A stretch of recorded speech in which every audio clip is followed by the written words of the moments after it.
Well, hi, John Hart here. Thank you for coming back to Mr. America Hart, and welcome. I am going over the much asked for Heavy Duty 2 ideal routine, right? Heavy Duty 2 mind and body from Mike Mentzer. As most of you know, I worked for MikeMentzer.com, and Joanne Sharkey, she was the sole inheritor of everything Mike Mentzer and Heavy Duty after he died. And I kind of hold the record for how long I went for. I went for 12 years, handling all the consultations for Joanne and Heavy Duty MikeMentzer.com. And in that process, the Heavy Duty 2 routine, the ideal routine that he outlined originally in Heavy Duty 2 Mind and Body, was a very popular routine that I used on the vast majority of the clients. And the reason why was because it worked. That's number one.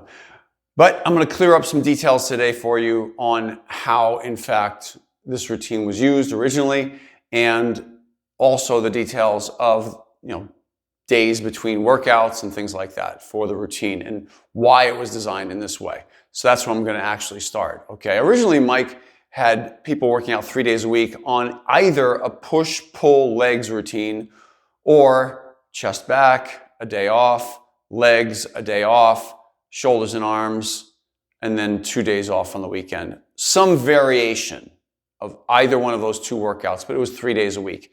And within that, he noticed that the legs really developed well, strength-wise as well as muscular-wise. They were gaining muscle. The upper body, however, lagged behind. After a while, there was a problem. And the problem that he discovered was there was a lot of overlapping of body parts. When you would train your chest, shoulders, triceps, for example, and then go to train your back and your biceps a couple days later, the long head of a triceps is used extensively in the back workout. So he tried to find some way of manipulating it, changing the days off. He used it with his clients in such a way and manipulated the workouts a little bit so that they could get better results in their upper bodies. That was the goal at the time, okay? And I trained with him originally in the early 90s, and then he would train me off and on all throughout the 90s. We were neighbors. We lived 5 houses down from each other and became good friends. And then he helped me establish my business, training clients as well, using those high-intensity principles that he had through Heavy Duty. Now, that routine, the HD2 routine, Heavy Duty 2 ideal routine, at one point, he decided, well, I'm going to break free from the standards of how many days off should be between actual workouts. When I say actual workouts, for the sake of this video, let's be super clear. I'm talking about the workouts themselves. I'm not speaking of the body parts. I'm not speaking about between body parts. I'm speaking about between workouts, okay? And then not only that, but he would separate himself from having standard days off, and the calendar itself meant nothing to him. As far as sticking everything or shoving everything all within a 7-day period meant nothing to him. So the other thing was he established that when he talked about doing a chest and back workout involved a lot of shoulders and arms indirectly, your delts as well as your biceps, your triceps. It could not be avoided. And because of that, he wouldn't train the shoulders and arms that week, but rather wait till the following week. And then he would do a shoulder and arm workout using compound movements in a pre-exhaust fashion. And you'll see in a moment, I'll list the exercises for you. And in that regard, he was also getting indirect chest and back workout on a shoulder and arm workout. So technically, he didn't have to call them any longer a chest back workout, a shoulder and arm workout. He could have said emphasis on those body parts, but just pretty much an upper body workout, followed by a lower body workout, and then an upper and then a lower, in that order. And that's the way he found the workaround for getting the body parts to not overlap and to not overtrain in the upper body, okay? So now that that's kind of clear, let's move on. The actual workouts listed off in his verbiage was chest and back. The chest and back workout looked like this. He would start off with chest. He would warm up on an incline press, barbell or machine.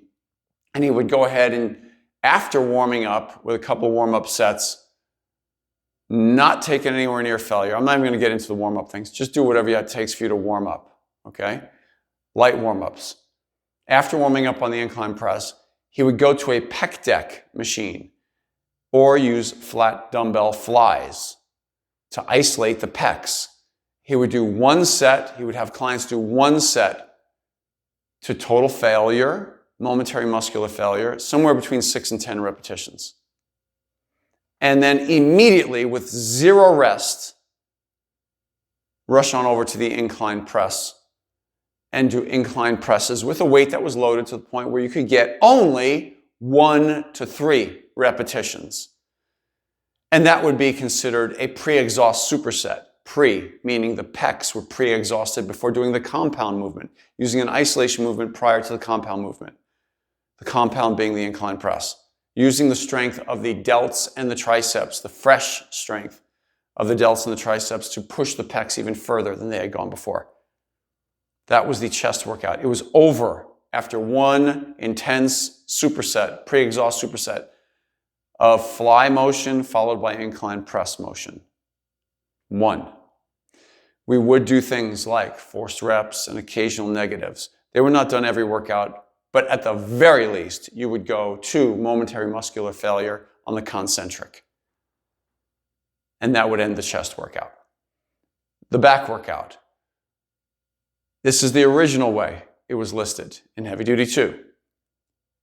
Either a pullover machine to isolate the lats or a straight arm cable pullover immediately, or dumbbell pullovers, immediately followed by no rest, zero rest, immediately followed by, and he would try to get us to get on the pull down, the under grip, close grip pull down in under 5 seconds. Why? Because the lats would regain strength to the point where the pre-exhaust would be ineffective. Just like with the dumbbell fly or the pec deck fly going to the incline press, you want to move very fast from one to the other in under 5 seconds and have that weight loaded on the muscle tissue. Same thing with the pullover, whichever pullover you chose to use, preferably a Nautilus machine, he would say, or a hammer strength machine. Immediately followed by a close under grip, curl grip, pull down. The pullover would be done for 6 to 10 repetitions. The under grip pull down would be done for, you guessed it, 1 to 3 repetitions. In some cases, he would write 3 to 5 repetitions on those pull downs. They would need a few more reps. But again, high intensity techniques such as forced reps, negatives would occasionally be used on the pullover as well as the pull down. That would end the lat workout. And he would wrap the workout off with deadlifts. Deadlifts would be done for one set of 6 to 10 repetitions. Just one set. To the point where it would be considered momentary muscular failure when the form would start to break down. That's something to remember when it comes to doing something like a deadlift or a squat. It's not worth it. It's not worth going beyond near positive failure. Once you go beyond that, the form starts to break off and everything goes terrible. And the risk of injury goes straight through the roof. So stopping one rep shy of complete momentary muscular failure on the deadlift and then later on the squat, you'll see, is the best approach. That would end the back workout and the chest workout. Chest and back, done, day 1. And then, here it is, 96 hours rest between workouts before hitting the next workout. 96 hours. The next workout would be legs. And that leg workout would be a pre-exhaust superset of leg extensions. And that would be done for 8 to 15 repetitions. This is after you've warmed up on squats, by the way. You do as many warm-ups as you need on squats. You're going to do one set all out, pre-exhaust fashion, isolating the quads. On the leg extension, you would do 8 to 15 reps. And then you would go quickly, under 5 seconds, get under that squat bar and start squatting away. for about half as many reps as you got on the first. What number would that be? 4 to 8 repetitions. Somewhere in that zone.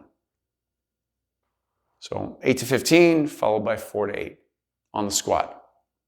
Leg extension immediately followed by the squat. After that, we would go and do leg curls. One set of leg curls, 6 to 10 repetitions, taking 2 momentary muscular failure, plus a forced rep or 2, plus a negative rep or 2 at the end, and the hamstrings were done as well. And then you would go on to do calf raises, standing calf raise, for example, and that would be 12 to 20 repetitions. He believed in doing higher repetitions on calves. 12 to 20 repetitions, taken to momentary muscular failure, and then perhaps a couple of forced reps by somebody grabbing your ankles, your heels, and raising your heels up for 1 or 2 forced reps at the end. So that would be the leg workout. We'll call that leg workout 1. And it's the second workout in the 4 workout protocol of heavy-duty 2 mind and body. 96 hours later, you would head back to the gym after that leg workout, and you would do shoulders and arms, which, as I just said earlier, we could just call that the upper body workout. Shoulders and arms would consist of warming up on an overhead press, whether that's barbell, dumbbell, machine, whatever your choice is. Overhead press, warm up on it. And then you would do dumbbell or machine side, they're called side laterals. It's a little redundant, but side laterals. And you would do the laterals for 6 to 10 repetitions, immediately followed by that overhead press for 1 to 3 repetitions. Yes, high intensity techniques would be used. A couple of forced reps, a negative here or there. They were sprinkled in. It wasn't like it was every single workout. At the very least, you're going to momentary muscular failure. And on that pre-exhaust superset, remember, isolation followed by compound movement, lateral followed by overhead press. You're getting there in under 5 seconds and pressing away. 1 to 3 repetitions. After that pre-exhaust superset, you would move on to bent over dumbbell laterals or machine rear delt raises. And those will be done for 6 to 10 repetitions. Again, same format, occasionally using forced reps negatives or rest pause, whatever you choose. But at least every workout going to momentary muscular failure where you cannot complete another full complete rep. Boom, shoulders are done. Moving on to biceps. Biceps would be an isolation, pre-exhaust again, no warm-ups necessary at this point. An isolation movement like a machine curl of some type, preacher curl on a machine, immediately followed by, under 5 seconds, close grip, underhanded curl grip, pull downs, just like you did on the back workout. Oh, there we go. So there's your back exercise within your shoulder and arm work. Done in pre-exhaust fashion from the isolation curl motion to the pull down in under 5 seconds. Both taken to momentary muscular failure. Yes, occasionally using those high intensity techniques I've already mentioned multiple times. Boom, biceps, done. Moving on to triceps, his favorites. Tricep press downs. Triceps press downs. 6 to 10 repetitions, taken to momentary muscular failure at least.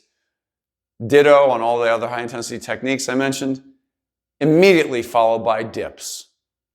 And the dips would be, yes, 1 to 3 repetitions. Immediately followed by dips. Boom. That's the end of the shoulder and arm workout. 96 hours later, legs workout number 2, the second leg workout, which would not involve squats, but rather a leg press. And you would do a pre-exhaust superset of leg extension followed by leg press. The leg extension would be 8 to 15 repetitions.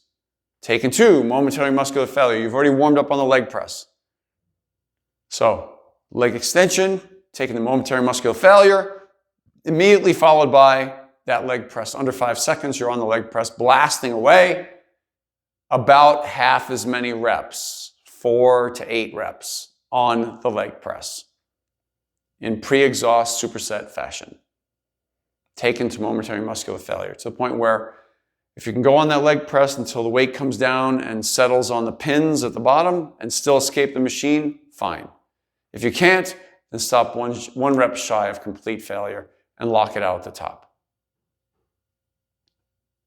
After that leg extension, leg press superset, in this writing in heavy duty 2, there were no leg curls. It would just go straight to the calf raise. And you would do either standing or seated calf raise. 12 to 20 repetitions. And then to momentary muscular failure, plus any high intensity techniques you want to use. And then that was the end of the leg portion of the workout. In leg workout number 2, you would do your abdominals also. So maybe one set of plate loaded, you put a plate across your chest, crunches, or sit-ups. Mike liked regular sit-ups with your feet pinned down. I don't like those. I like regular crunches. That would be the 4th workout in the 4-workout protocol of heavy duty 2, mind and body. And after finishing that workout, yes, you would take 96 hours off, and then you would come back and start the cycle all over again with that chest and back routine. Now, to get right to it, the very first thing, the biggest comment I've heard in the last 7 years or so of doing these videos is, oh, I can't do that. I can't train my chest once every 16 to 18 days. Well, I gave you the answer earlier on, and that is when you do your shoulders and your arms workout, you have chest work when you do your dip motion. You're not training your chest only once every 16 to 18 days. You just hit it again when you went to total failure on the dip motion in the shoulder and arm workout. There's your answer. Well, I can't train my back once every 16 to 18 days. Mentzer's a lunatic. Well, I gave you the answer. The pull downs in the shoulder and arm workout. There's your back work. You did train your back again when you went ahead and you did pull downs as part of the pre-exhaust superset of curls and pull downs.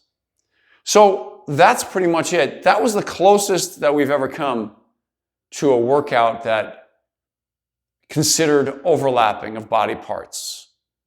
And the answer to that was, of course, to split it up into an upper and a lower split, each done once each week on average, but yet 96 hours between each workout.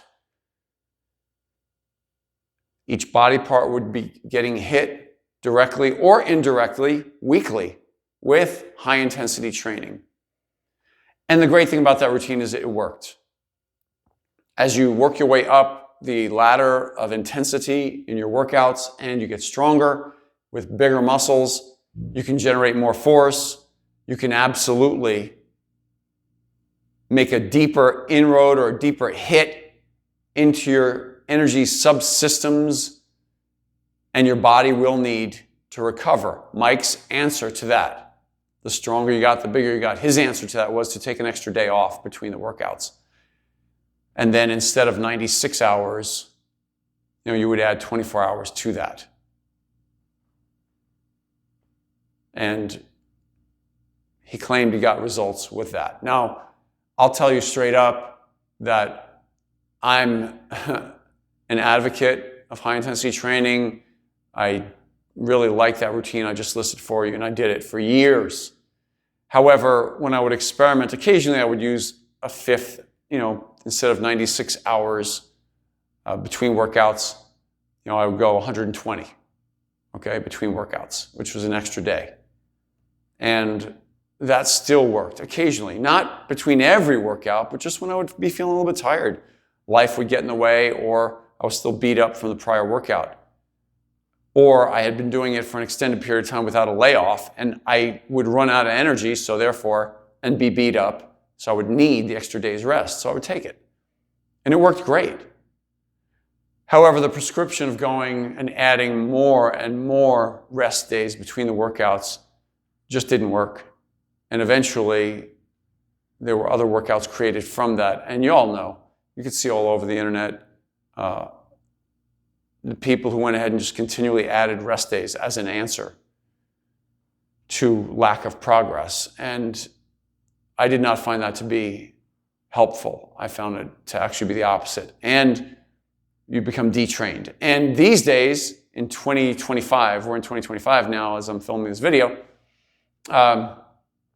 in 2025, we have plenty of studies proving that you need more frequency than one workout every 5 days. You need more frequency of hitting body parts directly or indirectly more often than once every 8 or 9 days, which is what the ideal routine does. So that was an answer for me because, and I'll tell you all the details on my own personal experience, is that I did it as Mike listed it initially. But then later on, I worked out every 72 hours on that same workout. And it worked. It worked better in my opinion. I would play with the variables of the high intensity techniques. That was my answer to it. I wouldn't always freak out the muscle and go super high intensity beyond failure every single workout. But I would go to momentary muscular failure on the workouts I just described for you, and I would do it every 72 hours. For me, that worked. For my clients, that worked. The frequency, the volume, the playing with the intensity a little bit, the duration of those workouts being relatively quick. Workouts would last on average about 30 minutes or less. It would vary. I'd keep track of the time of those workouts. That is a variable you have to consider as well. Because if you did one of those workouts I just mentioned and you did it in 23 minutes, let's say, and you took that same exact workout a couple weeks later, and it took you 30 minutes to do the same workout, but you gained some reps here or there, or some weight here or there on some exercises. Did you in fact grow more muscle? Or was it a factor of you took more rests, therefore lowering the intensity of the workout? There you go. So these are the details that Mike Mentzer used in his thinking and in the development of his routine for Heavy Duty 2, Mind and Body, the ideal routine. I'm not talking about the consolidated routine. That's also in Heavy Duty 2, by the way. The consolidated routine, I have done several videos on it, and I'll put links down below in this video's description for you to see those videos and what I thought of those.